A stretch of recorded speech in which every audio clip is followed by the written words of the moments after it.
This is The Mansions of Philosophy by Will Durant. It's the first edition, published in 1929. I love this book.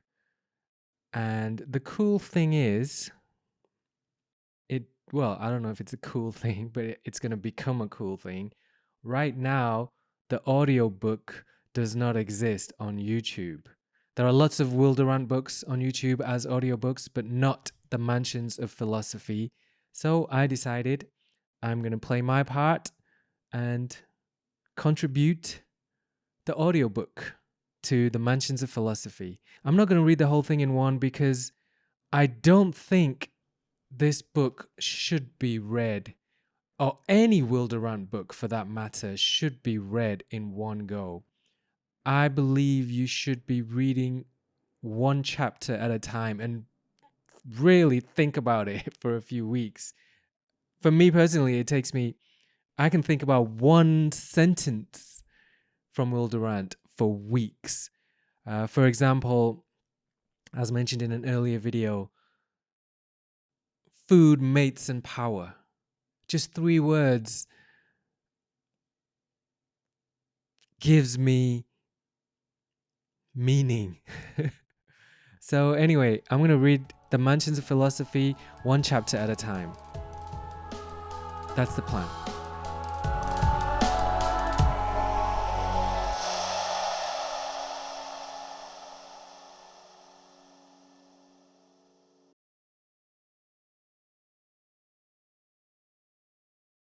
The Mansions of Philosophy, a survey of human life and destiny by Will Durant. Published May 1929 by Simon & Schuster Incorporated. Invitation. This book is an attempt at a consistent philosophy of life. It tries to do for the problems of philosophy what the book The Story of Philosophy sought to do for the personalities and systems of the major philosophers, to make them intelligible by transparent speech and to vitalize them by contemporary application. We shall miss here the anecdotes and the strokes of quoted genius, that there lighten the burden of our theme, but perhaps we shall be repaid by coming closer to the concerns of our own life in our own day, for the subject here is ourselves. Human conduct and belief are now undergoing transformations profounder and more disturbing than any since the appearance of wealth and philosophy put an end to the traditional religion of the Greeks. It is the age of Socrates again. Our moral life is threatened, and our intellectual life is quickened and enlarged by the disintegration of ancient customs and beliefs. Everything is new and experimental in our ideas and our actions. Nothing is established or certain anymore. The rate, complexity, and variety of change in our time are without precedent, even in Periclean days. All forms about us are altered, from the tools that complicate our toil and the wheels that whirl us restlessly about the earth, to the innovations in our sexual relationships and the hard disillusionment of our souls. The passage from agriculture to industry, from the village to the town, and from the town to the city, has elevated science, debased art, liberated thought, ended monarchy and aristocracy, generated democracy and socialism, emancipated woman, disrupted marriage, broken down the old moral code, destroyed asceticism with luxuries, replaced Puritanism with Epicureanism, exalted excitement above content, made war less frequent and more terrible, taken from us many of our most cherished religious beliefs, and given us in exchange a mechanical and fatalistic philosophy of life.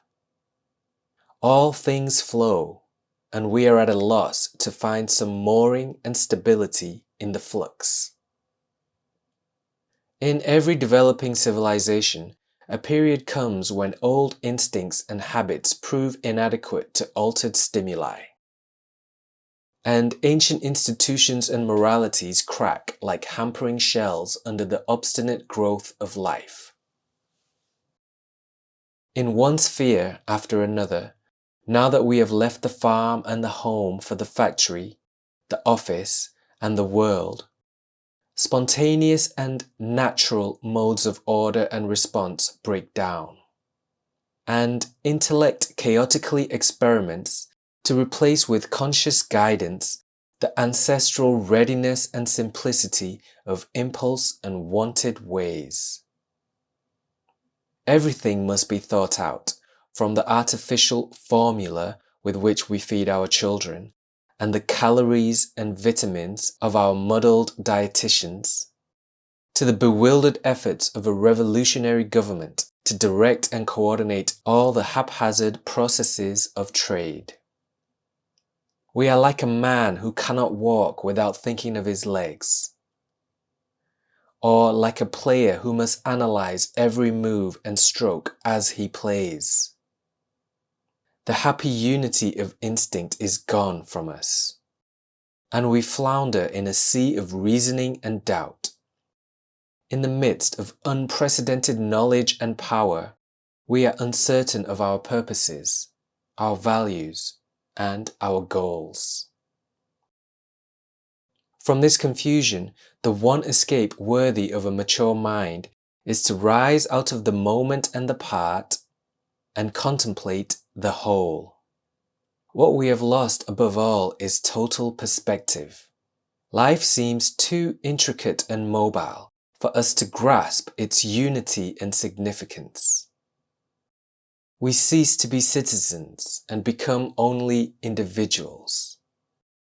We have no purposes that look beyond our death. We are fragments of men and nothing more. No one, except Spengler, dares today to survey life in its entirety. Analysis leaps and synthesis lags. We fear the experts in every field and keep ourselves, for safety's sake, lashed to our narrow specialities. Everyone knows his part, but is ignorant of its meaning in the play. Life itself grows meaningless and becomes empty just when it seems most full. Let us put aside our fear of inevitable error and survey all the problems of our state, trying to see each part and puzzle in the light of the whole. We shall define philosophy as total perspective, as mind overspreading life and forging chaos into unity. And since philosophy is for us no scholastic game played with dead concepts far from the interests of society and man, it shall here include, with no matter how little precedent, all questions that vitally affect the worth and significance of human life. We shall dally for a while with logic and try to answer Pilate. We shall merely graze epistemology and acknowledge the limits of human understanding. These usurping disciplines will find here the modest space which is all they need have in the mansions of philosophy. Then we shall leap into the metaphysical center of things and make up our minds about materialism. We shall see, if we may, whether thought is a function of matter and whether choice is the delusion of a transiently animated machine. From that focus, we shall adventure into the realm of ethics and inquire into the nature of the good life. We shall seek the causes and forecast the results of our changing morals, our dissolving marriage, and our loosened love. We shall discuss the modern woman without gallantry and without revenge. We shall confront Zeno with Epicurus and search for the haunts of happiness, and we shall bring our findings together for the guidance of education and the reconstruction of character. Aesthetics will claim us for an hour, and we shall consider the meaning of beauty and the prospects of art. We shall look at history and seek for its lessons and laws. We shall question the quality of progress and weigh the destiny of our civilization. Then, political philosophy will lure us, and we shall find ourselves debating, as in our passionate youth, the problems of anarchism, communism, socialism, conservatism, democracy, aristocracy, and dictatorship. The philosophy of religion will put to us the old queries about immortality and God. And we shall try to see the past and future of Christianity in the perspective of the general history of religion. Finally, we shall bring the pessimist and the optimist together, appraising the boons and pains of human existence, and looking over the whole, we shall try to state in conclusion the value and meaning of our life. It will be a tour of the infinite. The busy reader will ask, is all this philosophy useful? It is a shameful question. We do not ask it of poetry, which is also an imaginative construction of a world incompletely known. If poetry reveals to us the beauty our untaught eyes have missed, and philosophy gives us the wisdom to understand and forgive, it is enough, and more than the world's wealth. Philosophy will not fatten our purses, nor lift us to dizzy dignities in a democratic state. It may even make us a little careless of these things. For what if we should fatten our purses or rise to high office, and yet all the while remain ignorantly naive, coarsely unfurnished in the mind, brutal in behavior, unstable in character, chaotic in desire, and blindly miserable? Ripeness is all. Perhaps philosophy will give us, if we are faithful to it, a healing unity of soul.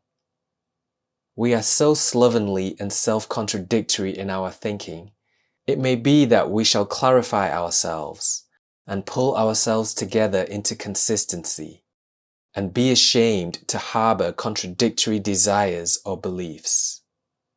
And through this unity of mind may come that unity of purpose and character, which makes a personality and lends some order and dignity to our existence. Philosophy is harmonized knowledge making a harmonious life. It is the self-discipline which lifts us to serenity and freedom. Knowledge is power, but only wisdom is liberty. Our culture is superficial today and our knowledge dangerous, because we are rich in mechanisms and poor in purposes.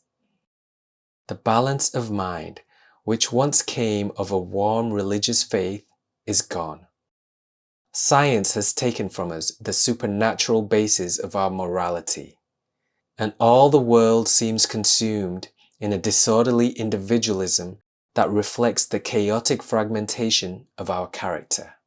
We face again the problem that harassed Socrates. How shall we find a natural ethic to replace the supernatural sanctions that have ceased to influence the behavior of men?